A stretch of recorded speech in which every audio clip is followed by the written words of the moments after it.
senior writer for golfchannel.com. He is also Rex number 7. You can follow him on Twitter at Rex Hoggard. GC. He is a friend of the program. He is Rex Hoggard. Rex, what's going on? How are you? November Masters. It feels just like April. I was going to say, Rex, November Masters. There are a number of things to hit on, but first of all, set that stage for me. What is it like to be at Augusta National in November? It's different. I mean, everyone has talked about it all week long. I was just telling someone I walked out to 12 today and just kind of stood behind the tee, and you're getting a vantage point that, look, we never have the opportunity to get. And I've been lucky enough to play this golf course before, and I actually felt like it was cooler to be able to stand there and to watch these guys play that hole in these conditions on a fall day than it is to actually play it, because it is almost surreal. Though, I mean, it's weird. The part that throws me the most, Jim, is there aren't any ropes up like there are normally, and it's almost disconcerting because I'm so used to my life being conditioned to walk down the rope line. So it's an amazing experience. It's got to be, I was going to say, just really surreal and really eerie. You know, it's one thing, Rex, to have Augusta National in November or the tournament in November, but what's it like not having patrons? What's that part of the experience been like? That's been the biggest part by far, and I think players will talk about it. And I'm sure by the time we get to Sunday, it's going to be even more exaggerated because it's sort of the symphony of this tournament, right? You can tell by the cheers not only did something good happen, but you can tell what hole it happened on and probably who did it. You know, that's how good it is to figure out. The tradition here just ranks above everything else. And it's weird, having been back on tour since June without fans, you would have thought that we sort of conditioned ourselves to the new normal. And by and large, I think the players and the rest of us have. This week just shows you how different it is. I mean, this week more than any other event, even the U.S. Open and the PGA, which were played without fans, this week without the patrons is certainly different. It's a great point. Rex Hoggard is joining us. He's at Augusta National. So, Rex, what about the course itself? How is the course playing today? Tee to green, I think it's pretty much been the same of what we would find in April. It's wet. We had a lot of rain yesterday, but we get that in April. I don't think that's really that big of a deal. It's a long golf course. We all know that. Where you're seeing the differences, and you're seeing it a lot, actually, is you're seeing putts come up short. You're seeing guys miss on the high side. You're seeing long approach shots hit and stop. We all know that just doesn't happen. It doesn't happen in April, even if they get a lot of rain. This golf course was built to play hard and fast and bouncy, and you just can't do that. Certainly can't do it this time of year. One of my least favorite things in the world is to talk about grass growing, but it has everything to do with grass growing and just being in November versus being in April. We're talking to Rex Hoggard. You know, he was a defending champ, but I thought that in a way, maybe this is an overstatement, but I thought in a way, because Tiger Woods had not played that much this year, Rex, and when he did play, he didn't play that well. He was almost an afterthought, and then he goes out and he has that great first round. But let me ask you this first. If we go back to earlier in the week, Tiger was coming into the tournament as the defending champ, but the focus was on Bryson and other guys. But Jack Nicklaus said that he was very emotional. I've never seen Tiger that way. That's when he hosted the Champions Dinner. What was your sense as to the kind of emotions that Tiger was feeling in the lead up to Thursday, and what do you think triggered those emotions? I mean, even his emotions in his press conference. I mean, he actually fought back tears when he spoke to the media on Tuesday, and Tiger doesn't do that. I mean, he puts the competitive blinders on. He doesn't look back. He doesn't talk about what the greatest moments of his career is. He's just not there yet. And for him to get choked up talking about what happened, seems like a lifetime ago, but it was just last year. What happened on that Sunday at Augusta to get that 15th major championship, I think it gives you a glimpse into exactly how much it meant to him. I mean, again, he doesn't talk about this. He doesn't allow himself to do this. But I think he's had time now to realize that, look, that might be it for me, and he's going to savor it. And certainly starting this week well probably gives him a lot of motivation, but you get the sense that he doesn't have anything pressing him. He doesn't feel like he's on the clock anymore, and that has everything to do with winning last year. We're talking to Rex Hoggard. So what about he goes out and he shoots a bogey-free 68 yesterday. As you were watching that unfold, what was your reaction? What did you think? I mean, man, it was an easy round, too. I mean, that's what kind of threw you. And, again, going back to you pointed out, he hadn't played a lot since the restart in June. Before we went into pandemic, he'd missed a couple starts during the spring because of, various aches and pains, and we all know that's an issue when it comes to Tiger Woods. So expectations were low.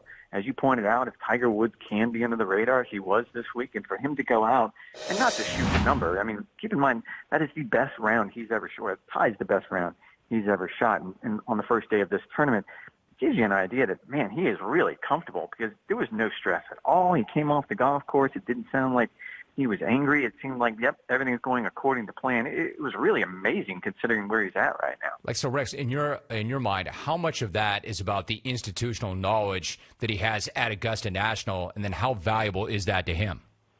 I think it has to have everything to do with institutional knowledge, and he talked about it early in the week. And we see it. I mean, Bernard Langer was on the leaderboard this morning, a 60-something-year-old guy.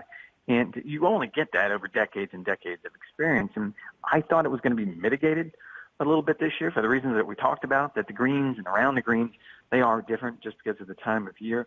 But he was able to do things yesterday that, look, the younger players who have won this year, let's say Colin Morikawa, who's the PGA Championship winner this year, they just don't understand where to miss, where to make putts, where to miss drives, all of those little things that he's acquired over the years. I think it had everything to do with that. Rex Hoggard is joining us from Augusta. So, Rex, it's only one round, and there are three more, and it's a long way to go. Does it feel like Tiger can sustain this over the next 3 days?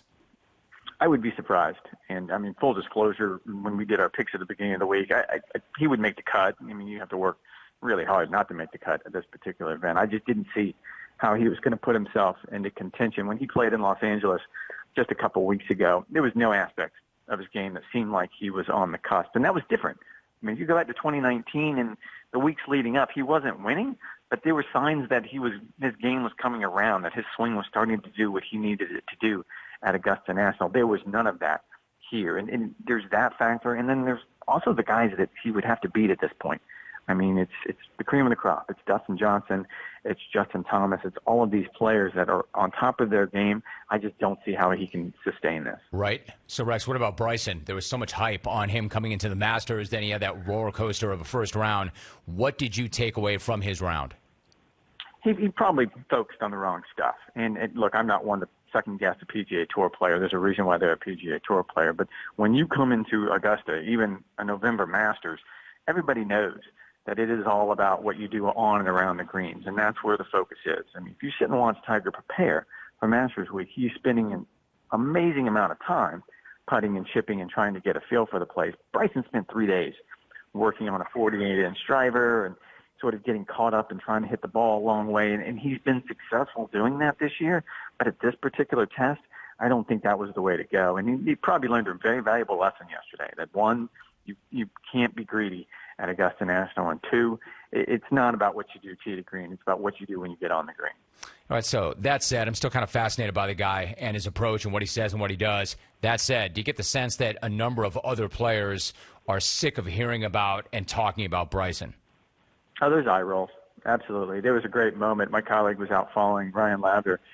There was a moment on one of the tees where Bryson kind of goes into that jumping mode where it looks like he's about to go and fight a boxing match of 16 rounds, and he was playing with John Rahm, who's sort of kneeling by his bag, and he couldn't sort of choke back a smile or a laugh. It was, this is kind of silly at this point, and it works. And I am with you, Jim. I mean, Bryson is entertaining for someone who has to write stories.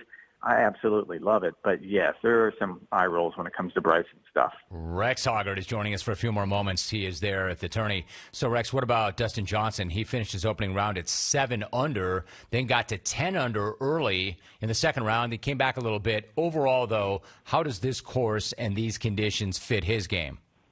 I think it's pretty much perfect. I mean, he's the world number one, so I'm not quite sure there's too many courses that don't set up well for him. But if you look over the last couple of years, it seems like every time he got here, he was, if not the favorite, then number 2 on that list, simply because he does all the things you have to do well at Augusta National. He hits a high draw, he can absolutely smash it. And so I think when you look at where he was coming into this week and coming down with COVID-19 and having to miss a few weeks was actually, in a weird way, kind of good for him because it allowed him to show up this week fresh, and you can see it in his game. So I think everybody had him on top of their list for good reason. Rex Hoggard is joining me. What about Rory? Rex, before you go, he finished off a rough first round today. He started his second round and is playing much better. How badly does he want to win this tournament, and what would that mean to him? I mean, that gives him the career Grand Slam. And Rory is a history of the game. He knows this puts him in elite company. I mean, that is the best of the absolute best, and he knows what it means. That said, if he was ever going to fly under the radar, this was going to be the week, because as we just said, you had Tiger defending and Bryson doing Bryson things. And so I think he was sort of relishing the moment, and I don't think he's out of it, but certainly you get the impression watching Rory at a normal week, at a normal event, where he looks relaxed and he looks confident and the swing is fluid, as opposed to here where he seems to maybe squeeze a little bit too tight, because you can want something too bad. So what do you think the final score is going to look like on Sunday, or should I ask, what will the final score look like on Monday? Sunday, I think we'll catch up. Actually, I think with the conditions we have, it's actually going to be fall over the next couple of days. So it's going to get cool. You're going to end up with a little bit more windy conditions. The golf course is going to dry out. That being said, I predicted at the beginning of the week that 14 under was going to win, and I thought that was a little on the low side. I could see guys even going a little bit deeper than that, because the greens are soft, and they can throw darts, and when you give PGA Tour players soft greens, they can score. He is a golfchannel.com senior writer. He is Rex number 7. You can follow him on Twitter at Rex Hoggard GC, and a good friend of the program. Rex, great job as always. Thank you very much for making time for us, and it's always good to have you on. Thanks, Jim. Really appreciate it. You too. Rex, great talking to you. Rex 7, the 7th Rex in the all-time famous Jungle Rex streak. All right, some really good insight from him as always. That's why we track him down in those spots. He is at Augusta National.